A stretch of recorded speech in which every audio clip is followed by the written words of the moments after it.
여호와께 감사하라. 그는 선하시며 그의 인자하심이 영원함이로다. Oh, give thanks to the Lord, for he is good, for his steadfast love endures forever. 여러분, 이 문구를 지금 처음 들어본 분은 이 자리에 없으세요. 왜 그렇습니까? 조금 전에 우리가 불렀던 찬송곡이 바로 이 문구를 가사로 한 것입니다. For the Lord is good, for the Lord is good, for the Lord is good, and His mercy, that is the steadfast love, endures forever. For the Lord is good, and His mercy endures forever. 우리가 이렇게 불렀잖아요, 그죠? 이 곡이 처음 시작이 어떻게 시작하냐면요, Enter His gates with thanksgiving이라고 시작해요. 예. 여러분 중에 혹시 나는 이 문구가 너무 익숙한 사람입니다, 나는 이 문구 너무 잘 압니다 라고 하는 분이 있다면요, 그분들은 구약 성경을 정말 좋아하는 분이실 거예요. 왜냐하면 이 문구가요, 구약 성경에 매우 자주 등장하기 때문입니다. 만약에 그런 분이 있다면 제가 정말 칭찬해 드리고 싶어요. 이런 분들은요, 성경을 읽어도 성경을 정말 달디단 송이꿀처럼 여기며 말씀을 받는 분이기 때문에 그래요. 이스라엘 백성들, 하나님의 언약 백성들이요, 하나님께 예배 드릴 때 늘 외치고 불렀던 노랫말이 바로 이 문구입니다. 여호와께 감사하라, 그는 선하십니다, 그의 인자심이 영원합니다. 이 문구를 굉장히 반복하며 하나님께 찬양 드렸던 바로 그겁니다. 제가 자주 여러분들께 Praise the Lord라고 하잖아요. 그거와 비슷하다 보시면 됩니다.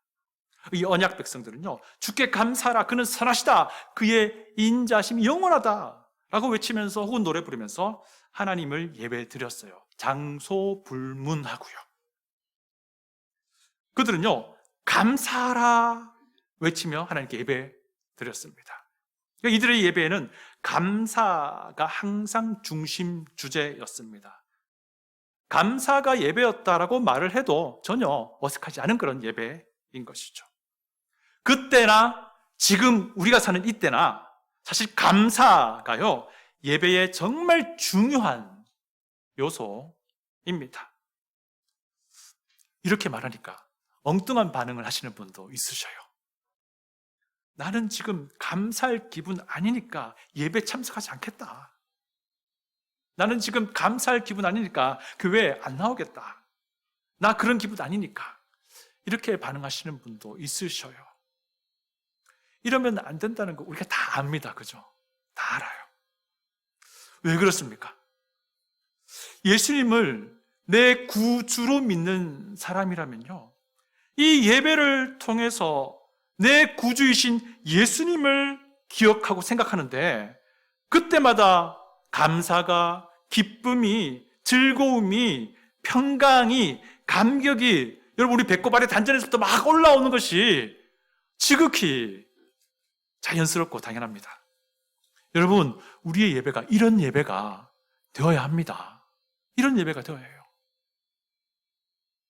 또 한 가지 우리가 생각할 것은요, 여러분이 우리가 주님의 몸된 교회, 이 생수교회의 지체라고 생각을 한다면요, 우리는 이미 서로 약속을 한 겁니다.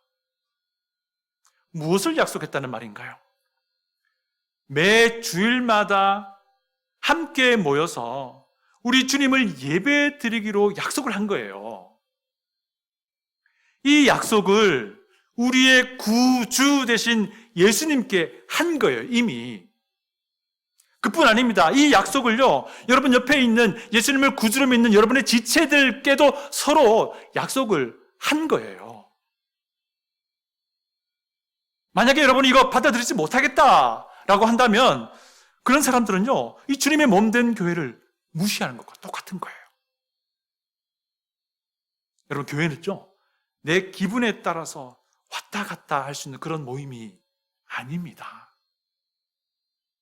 여러분, 예배는 내 기분에 따라서 왔다 갔다 할 수 있는 그런 이벤트가 아니지요. 우리가 너무 잘 압니다. 잘 알아요. 생수교회는요, 내 기분에 따라서 왔다 갔다 할 만한 그런 싸구려 예배를 드리는 싸구려 모임이 아니란 것을 우리가 너무나 잘 압니다. 생수교회는요, 고귀한 예수 그리스도, 우리 주님을 높이는 그런 고귀한 예배를 드리는 고귀한 모임입니다. 여러분, 이거 꼭 기억할 수 있기를 바랍니다. 혹시 주변에서요, 이 생수교회를 싸구려 교회로 취급하려고 하는 사람이 있다면요, 이 예배를 싸구려 예배로 취급하려고 있는 사람이 있다면요, 단호하게 말씀하시길 바랍니다. 그거 아니라고요. 이 단호한 메시지가요, 이 강단에서 계속 외쳐질 겁니다. 마찬가지로 여러분 각 지체들도요, 이와 동일한 단호한 메시지가 나올 수 있길 바랍니다.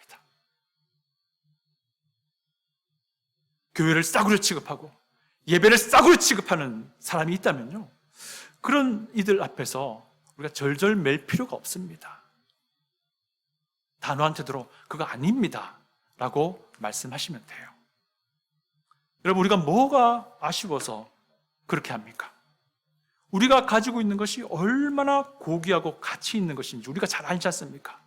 이 세상 모든 것을 준다 해도 어떤 것도 비교할 수 없는 바로 고귀한 예수 그리스도를 우리가 지니고 있는데, 이 예수님을 싸구려 취급하는 이들 앞에서 그들의 눈치를 볼 필요가 없는 거예요. 좀 자부심을 가지자는 말입니다. 여러분, 우리가요, 사람들을, 영혼들을 우리 주님께로 인도하기 위해서 겸손한 마음으로 희생하고 섬기는 것은 반드시 필요합니다. 그러나 예배를 싸구려 취급하고 교회를 싸구려 취급하는, 만물의 주 되신 예수님을 싸구려 취급하는 그런 모습 앞에서는요, 섬김과 희생보다는요, 단호함이 필요한 거예요. 이것을 우리가 혼동하면 안 됩니다. 이것을 교회가 혼동하기 시작하면요, 교회는 교회다움을 잃어버리게 되는 겁니다. 그럼 또 이런 걱정하시는 분이 있습니다. 우리 교회에 사람들이 많이 찾아오지 않는다라고 걱정하시는 분도 있으셔요. 여러분, 이것은 걱정할 일이 아니고요, 그냥 인정할 일이에요. 여러분, 옛날에는 어땠는지 모르겠지만요, 지금은 우리 교회의 위치로 볼 때에, 이 주변의 환경을 볼 때요, 최근 한인 이민자들이 우리 생수교회를 찾아올 가능성은 사실 많지가 않아요. 많지가 않습니다. 이건 그냥 인정할 문제예요. 그런데 한번 생각해 보세요. 그럼에도 불구하고 하나님은요, 우리 생수교회에 보석 같은 이들을 그동안 보내주셨잖아요. 그래서 이것은 걱정할 문제가 아니고요, 이런 상황임에도 불구하고 이들을 보내주신 하나님께 오히려 감사해야 할 일인 겁니다. 감사해야 할 일인 거예요. 그리고 우리 생수교회가 지금 해야 할 것은요, 교회다움을 계속해서 회복해 나가는 사역입니다. 여러분, 저는 목사 안수 받기 전에 사회생활도 해보고, 또 목사 안수 받고도 한 10년 넘게 이렇게 사역을 하는데요, 사람들 중에 교회에서 내가 상처받았습니다 라고 말하는 분이 굉장히 많이 있어요. 여러분도 그런 사람 많이 보셨을 겁니다. 여긴 그런데요, 두 부류가 있어요. 하나는요, 좀 부끄럽지만 자기가 교회에서 문제를 일으킨 거예요. 그리고 교회가 그 문제를 해결하는 그런 과정에서 자기가 상처받았다라고 생각하는 거예요. 안타깝지만 이런 경우가 꽤 많이 있어요. 두 번째 경우는요, 진짜 이분이 심각한 문제를 안고 교회를 간 거예요. 그리고 그 교회가 일반 상식에도 미치지 못하는 그런 교회 수준을 봐버린 거예요. 그래서 상처받는 겁니다. 여러분, 우리가 주목해야 할 부류는요, 바로 뒷부분이에요. 후자예요. 교회가요, 일반 상식 수준을 잘 지키는 것은 너무나 당연한 거예요. 여기서 멈추면 안 되겠죠. 교회는요, 일반 상식 수준을 뛰어넘는 이 성경의 가르침에 기꺼이 순종하는 교회가 되어야 하는 거겠죠. 그러기 위해서는요, 여러분 각자가, 우리 자신이요, 정말 진실된 예수님의 제자가 되어야 돼요. 예수님을 내 구주로 믿는 믿음이 확실해져야 됩니다. 예수님이 내 삶의, 내 인생의 주 되신 분임을 확실히 해야 돼요. 예수님이 내 주 되심도 확실하고, 예수님이 몸된 이 교회의 머리 되시고 이 교회의 주 되심도 분명해져야 된다는 겁니다. 그렇게 될 때예요, 이 중부 알칸사 한인 사회에요, 우리 교회가 소문 날 거예요. 와, 생수교회는 좀 다르더라. 그 교회 가봤더니 재정이 정말 투명하더라. 그 교회 가봤더니 저 사람 좀 저러면 안 될 건데 싶은 사람들더러 괜찮다 하지 않고 혼내기도 하더라. 감히 이민교회에서. 그 교회 가보니까 다툼이 없더라. 이민교회인데. 그 교회 가봤더니 막말하는 사람 못 찾아보겠더라. 그 교회 가봤더니 처음 온 사람이 교회에서 뭔가 이렇게 필요하겠다 싶어서 사람을 이용하려는 마음도 없는 것 같더라. 그 교회 가봤더니 막 오자마자 잘 오셨습니다, 이 감투 저 감투 주고 이것도 해주세요 저것도 해주세요 그러지도 않더라. 이상하다.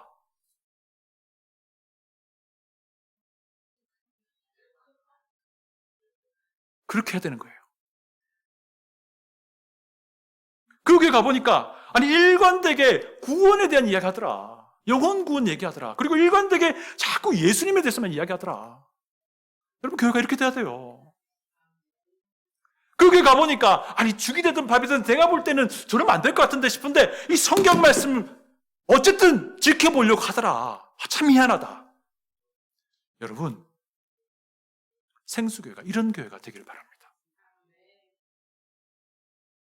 본문을 쭉 보니까요, 이런 교회 되는 데 있어서 제가 볼 때는 핵심이 감사입니다. 감사예요, 감사. 여호와께 감사하라. 그는 선하시며 그의 인자심은 영원하다. 여러분, 이스라엘 백성, 언약 백성은, 제가 일부러 언약 백성을 강조합니다. 이 언약 백성들은요, 아까도 말씀드렸지만 주께 감사하라. 그는 선하시다. 그의 인자심이 정말 무지무지 영원하다. 라는 이 노래를 하면서 하나님께 예배드렸어요. 장소 불문하고요, 상황 불문하고요. 감사가 그들의 예배였는데 그들의 예배 실제 모습 우리가 성경책에서 찾아볼 수 있어요. 시편을 봐도요, 우리가 오늘 보고 있는 시편 118편 외에도 여러 시편들이 이 문구로 찬양하는 이 시편들이 수록되어 있어요. 제가 일일이 다 찾아보진 않겠습니다. 이들의 역사 가운데도 마찬가지입니다. 여러분, 다윗 왕이 예루살렘으로 옮겨옵니다. 자기의 거처를요. 그리고는 언약궤를 예루살렘으로 옮겨와요. 언약궤도요. 그리고 예루살렘 안에 설치하는 성막 안에 안치할 때도요, 이때도 언약 백성들은 이 문구로 찬양드리며 하나님께 감사로 예배드립니다. 성전을 누가 지었죠? 솔로몬 왕이 지었잖아요. 솔로몬 왕이 성전 짓고 이 성전 봉헌식 할 때도 이 성경을 보면요, 이 언약 백성들이 이 문구로 찬양드리며 하나님께 감사로 예배드려요. 또 한참 뒤에 예레미야 선지자, 바벨론에 의해 곧 멸망당할 파괴될 성전을 바로 앞둔 시점에서 예레미야 선지자가요, 앞으로 또 이 성전이 복구될 것을 생각하면서 성전에서 감사로 찬양드리게 될 것을 예언합니다. 그러면서 이 문구를 언급을 해요. 또 바벨론에 멸망당한 뒤에 포로에서 귀환한 언약 백성들이 성전을 재건하죠. 이 재건된 성전을 봉헌할 때도요, 똑같이 이 사람들이 이 문구로 찬양드리며 하나님께 감사로 예배드려요. 이 부분 전부 다 하나님께 예배드리는 세팅인 것 같아요. 그죠? 자, 그런데 이 사람들이요, 전쟁통에도 바로 앞에 적군을 앞두고도 이 노래로 하나님께 감사로 예배드립니다. 모압과 암몬 연합군이 공격해 옵니다. 그때 유다 왕이 사람들을 세워서 앞에 세워놓고 이 문구로 하나님을 찬양하게 합니다. 그랬더니 어떤 일이 벌어지냐면요, 모압과 암몬 연합군이 서로 막 치고받고 싸우고 저끼리 그냥 자멸해 버립니다. 이 절망적인 상황이 승리로 바뀐 겁니다. 여러분, 감사로 드리는 예배가 절망을 뒤집어 엎어버리고요, 소망으로 바꾸어 준 예인 것이죠. 여러분, 우리가 진짜 이렇게 감사로 예배 드릴 때요, 우리 생수교회가 교회 되게 될 것을 저는 확신합니다. 중요한 건요, 감사가 도대체 무엇에 대한 감사냐라는 거예요. 1절을 보면 그 감사라는 것이 하나님이 선하시다는 것에 대한 감사, 또 두 번째 거는 그분의 인자하심이 영원하다는 것에 대한 감사입니다. 그런데 우리가 읽었던 시편 118편 1절부터 4절을 쭉 보시면요, 방점이 인자하심에 찍혀 있어요. 1절에서 하나님은 선하십니다, 하나님의 인자하심이 영원합니다, 그래서 우리가 하나님께 감사 예배 드립니다 라고 고백한 뒤에 2절부터 4절을 보시면요, 하나님의 인자하심이 영원하다라고 외치라고 3번씩이나 반복합니다. 우리 2절부터 4절을 같이 한번 읽어보겠습니다. 2절부터 4절입니다. 이제 이스라엘은 말하기를 그의 인자하심이 영원하다 할지로다. 이제 아론의 집은 말하기를 그의 인자심이 영원하다 할지로다. 이제 여호와를 경외하는 자는 말하기를 그의 인자심이 영원하다 할지로다. 결국 이 감사 예배의 핵심은요, 하나님의 인자심에 있다라는 거예요. 그런데 여러분, 인자심이라고 번역하니까 그 뉘앙스가 우리에게 좀 와닿지가 않습니다. 여러분, 한국말로 인자하다라는 말이 어떤 느낌을 줍니까? 인자한 얼굴 생각하면 부드럽고 친절하고 상냥하고 따뜻한 흰수염 막 나는 할아버지 얼굴이 생각나기도 하지요.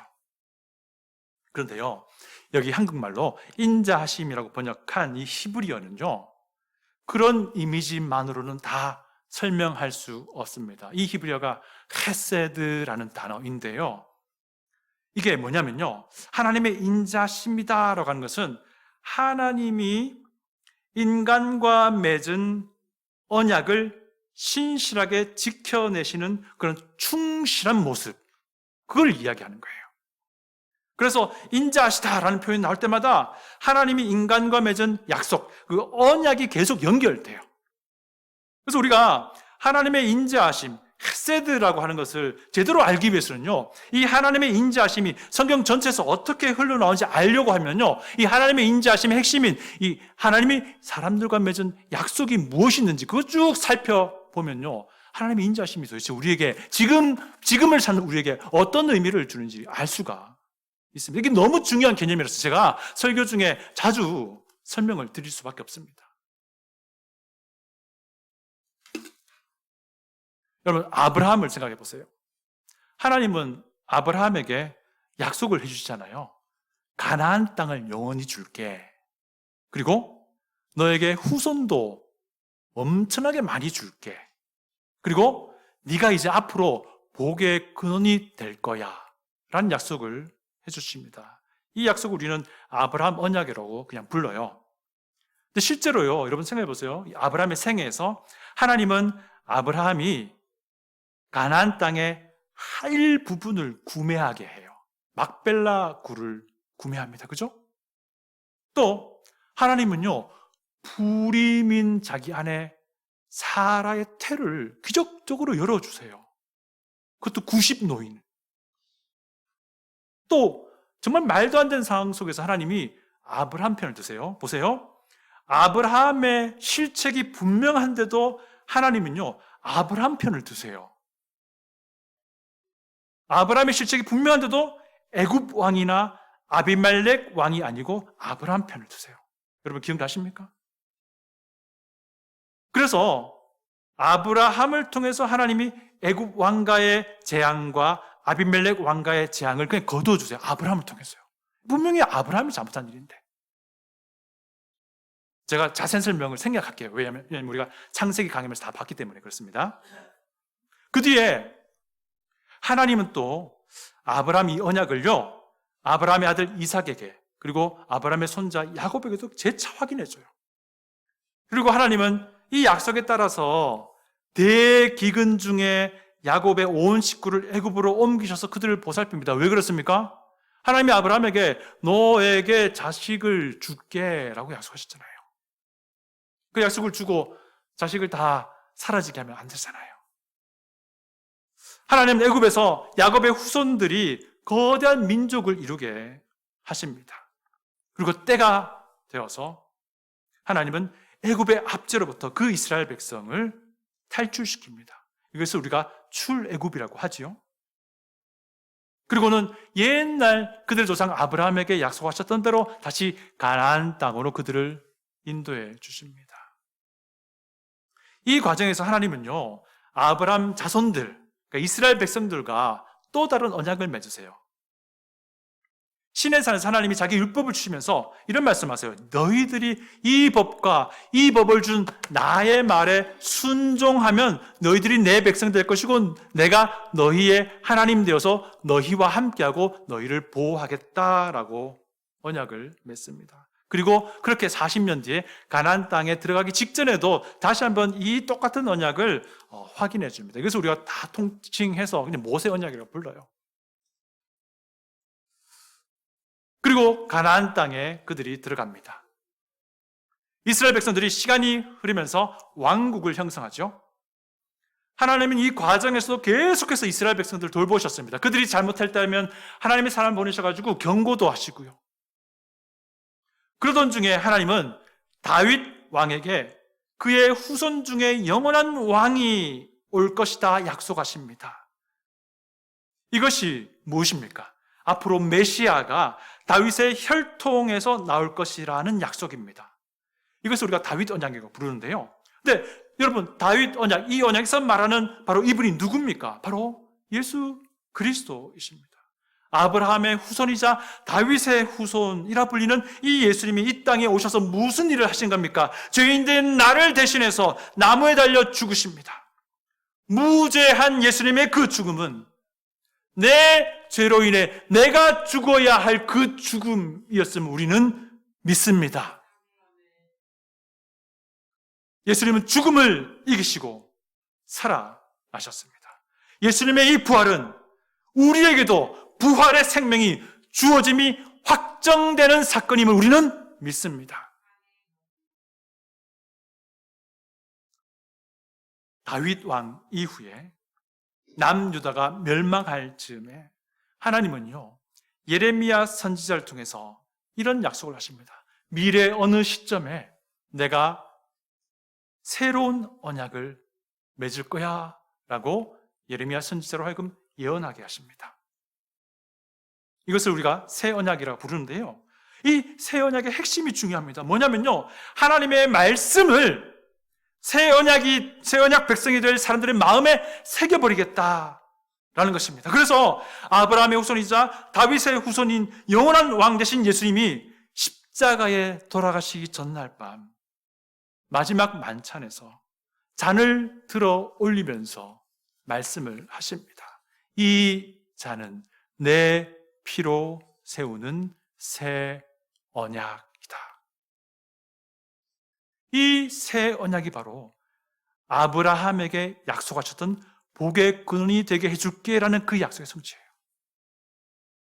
언약의 말씀에 충실한 하나님, 인자하신 하나님, 이 영원한 하나님이 새 언약 안에서 지금 우리를 죄와 사망으로부터 구원하신 것이고요, 영원한 생명에 이를 때까지 우리를 보호하시고 공급하시는 겁니다. 우리가 이것을 믿습니다.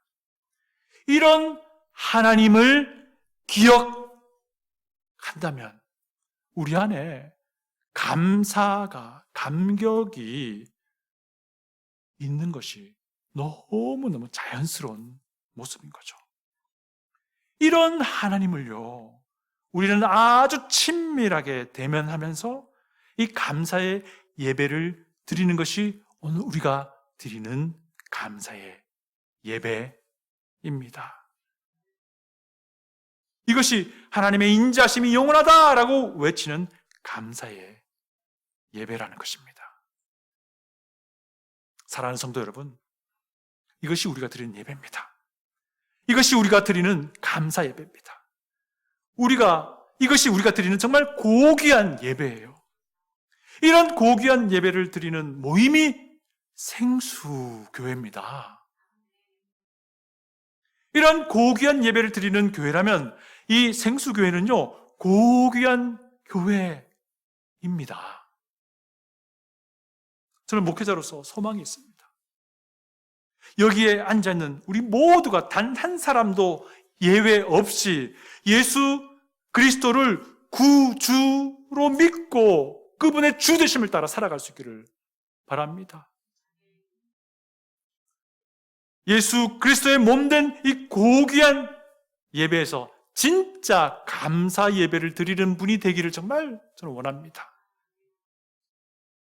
이렇게 될 때에 생수교회는요, 교회다운 교회로 회복되어서 우리 교회의 예배는 항상 감사의 예배가 될 것을 저는 믿습니다. 그리고 여기에 앉아있는 우리가, 여러분들이 그런 고귀한 예배를 드리는 고귀한 교회의 고귀한 지체가 되어서 고귀한 예수님을 주로 모시며 내 모든 인생을 주님께 내어 맡기고 내 생각, 내 고집, 내 것 다 내려놓고 주님 앞에 살아있는 예배, 감사 예배 드리는 우리 모두가 되기를 바랍니다. 우리 1절 다 같이 한번 읽어볼까요? 1절 다 같이 한번 읽어보겠습니다. 시작. 여호와께 감사하라. 그는 선하시며 그의 인자심이 영원함이로다. 아멘. 아멘. 기도하겠습니다.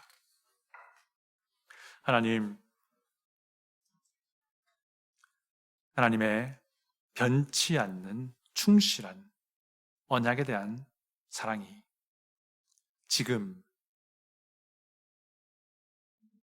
우리를 죄와 사망에서부터 건지시고 구원하셨음을 믿습니다. 이 감사, 이 기쁨, 이 감격 우리 안에 끊어짐이 없기를 원합니다. 그래서 고귀한 예배 드리는 고귀한 교회의 고귀한 지체 되기를 원합니다. 우리 주님 예수님의 이름으로 기도합니다. 아멘.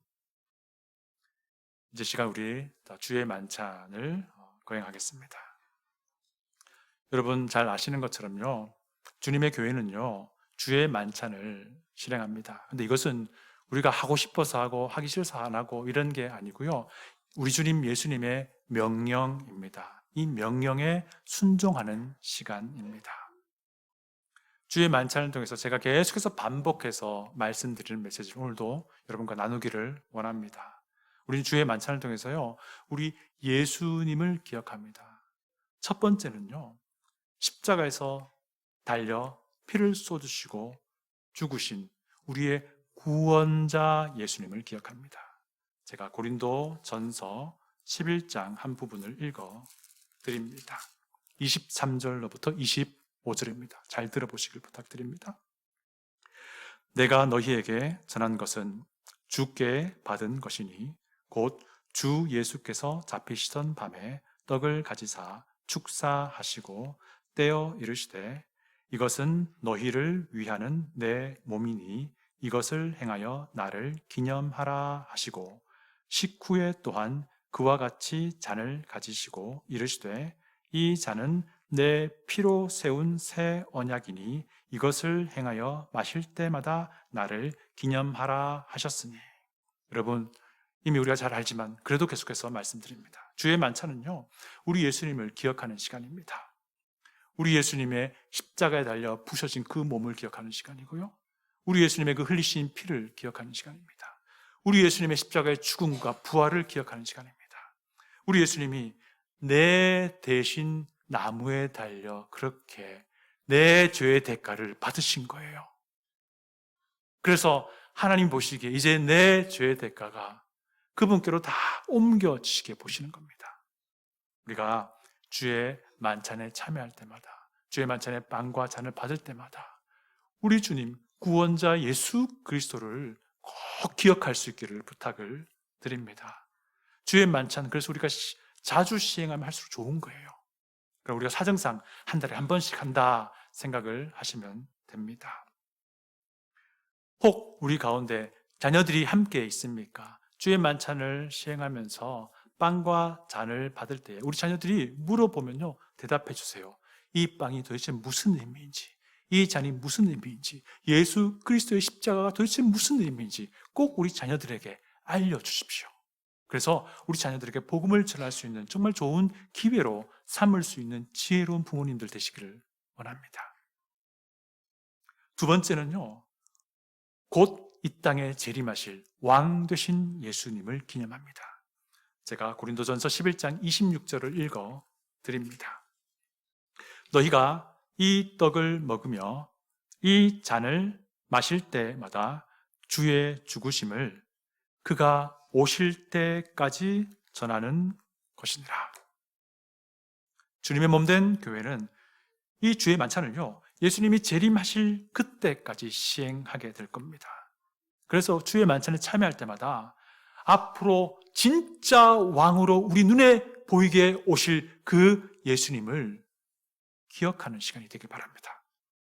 주의 재림, 그 임박한 재림을 기억할 때에 우리는 우리 자신의 모습을 허투루 생각하지 않게 될 겁니다.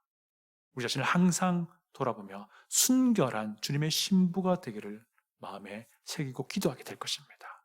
앞으로 왕으로 오실 재림하실 예수님을 기억할 수 있기를 원합니다. 세 번째로는요, 주의 만찬을 통해서 우리가 예수님의 제자로 살아가도록 도우시는 주 되신 예수님을 발견하게 됩니다. 주의 만찬을 통해서 우리는요, 우리의 삶을 돌아봅니다. 해결해야 될, 회개해야 될 죄의 문제가 있다면 그것을 먼저 해결해야 함을 다시 한번 생각하게 됩니다.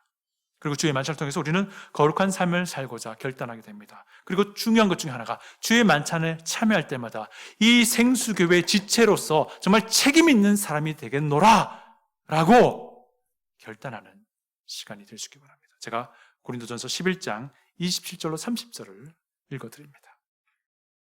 그러므로 누구든지 주의 떡이나 잔을 합당하지 않게 먹고 마시는 자는 주의 몸과 피에 대하여 죄를 짓는 것이니라. 사람이 자기를 살피고 그 후에야 이 떡을 먹고 이 잔을 마실지니 주의 몸을 분별하지 못하고 먹고 마시는 자는 자기의 죄를 먹고 마시는 것이니라. 그러므로 너희 중에 약한 자와 병든 자가 많고 잠자는 자도 적지 아니하니. 합당하지 않게 먹고 마신다, 자기를 살핀다, 이게 어떤 의미인지 우리가 이미 잘 압니다. 주의 만찬의 빵과 잔을 받기 전에 자기 자신의 삶을 돌아보라는 거예요. 그래서 정말 예수님의 제자로서 온 사람 가운데 살아온 것인지를 돌아보라는 겁니다. 그래서 해결해야 될 죄 문제가 없는지 돌아보라는 거예요. 그리고 이 문제가 해결된 뒤에 주의 만찬의 빵과 잔을 받으라는 겁니다. 여기 오늘 참 보니까 되게 무서운 말씀이 있어요. 하나님께서 초대교회 때에는 굉장히 엄하게 교회를 다루셨습니다. 웬고하니 그때는 교회가 이제 막 시작돼서 교회가 뭔지 모르는 상황이었어요. 그래서 하나님 아주 엄하게 다루셨습니다. 그래서 이 고린도 교회 안에 죄가 그냥 허용되는 그런 정말 악한 교회였는데요, 그 교회 안에 죄가 허용된 채로 그냥 주의 만찬에 참여한 사람들이 있었던 겁니다. 그런 사람들을 하나님이요, 그 생명을 그냥 앗아가셨어요. 심지어는 병들기도 하셨던 거예요. 이게 우리에게, 현대 그리스도인에게 무엇을 말합니까? 우리도 마찬가지로 주의 만찬에 참여하기에 앞서서 내 죄의 문제를 정직하게 돌아보라는 거예요. 그리고 이 문제가 다 해결된 뒤에 주의 만찬에 참여하라는 거예요. 하나님께 해결해야 될 문제가 있다면 먼저 해결하고 만찬에 참여하는 것이고요. 혹 사람들과의 관계에 있어서 내가 분명히 잘못한 것이다, 그러면 그것을 먼저 해결하고 주의 만찬에 참여하라는 겁니다. 여러분, 주의 만찬은 새 언약 백성이 참여하는 것입니다. 오늘 우리 중에 예수님을 내 구주로 믿는 믿음이 확실한 분이 주의 만찬의 빵과 잔을 받으시길 바라고요. 우리 자신을 돌아보며 기도할 텐데 그때에 아직 내가 해결하지 못한 부분이 죄가 있다라고 한다면 그분들도 이번에는 주의 만찬의 빵과 잔을 안 받으시는 것이 좋습니다. 우리 같이 찬송하겠습니다. 216장 성자의 귀한 몸입니다.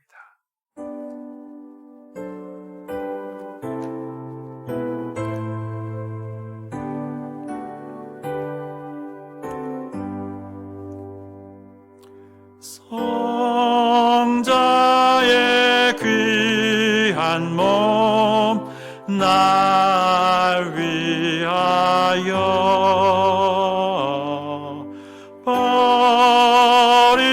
버리신 그 사랑 고마워라. 내 머리 숙여서 주님께 비는 말 나 무엇 주님께 바치리까. 지금도 날 위해 지금도 날 위해 간구하심 이 옅은 믿음이 없나니 주님의 참사랑 고맙고 놀라워 찬송과 기도를 쉬지 않네. 시간 반주가 나올 때에 우리의 삶을 돌아보면서 지금 기도하길 원합니다. 또한 예수님의 주 되심을 따라 살아가겠노라 결단하고 생수교회에 지체된 자로서 정말 책임 있는 지체 되겠노라 결단하는 시간 갖겠습니다. 다 같이 기도합니다. 아버지 하나님, 우리 주님 예수님의 십자가의 은혜의 시간 다시 한번 기억합니다.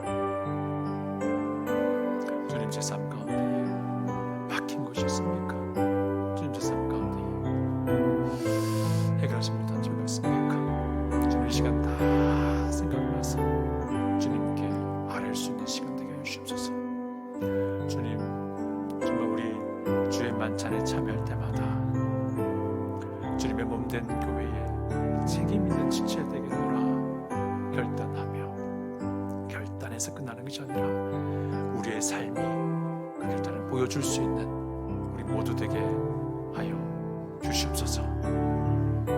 주님, 이 생수교회가 우리의 주 되신 예수님만을 높이는 교회 되게 하여 주시옵소서. 우리 주님의 고귀하고 순결함처럼 그것이 우리 교회를 통해서 드러나는 교회 되게 하여 주시옵소서. 주님, 좀 도와주십시오.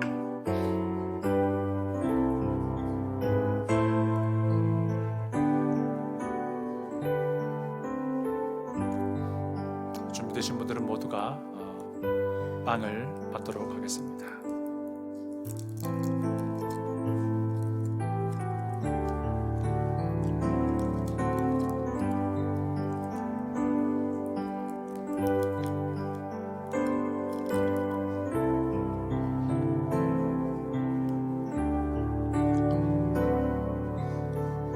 빵을 받으신 분은 잔을 받겠습니다.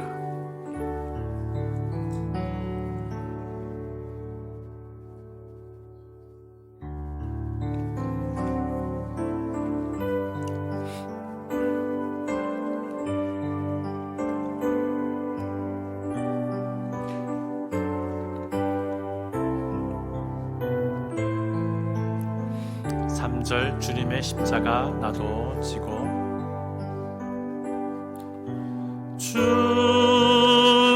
주님의 십자가 나도 지고 신실한 믿음과 마음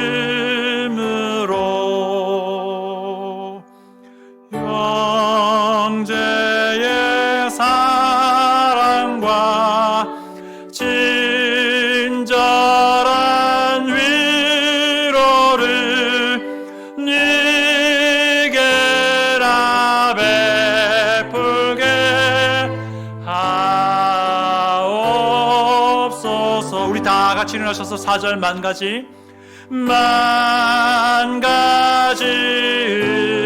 은혜를 받았으니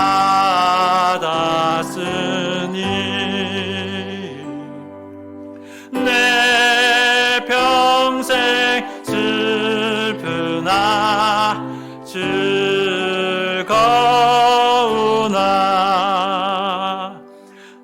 이 몸을 온전히 주님께 바쳐서 주님만 위하여 늘 살겠네.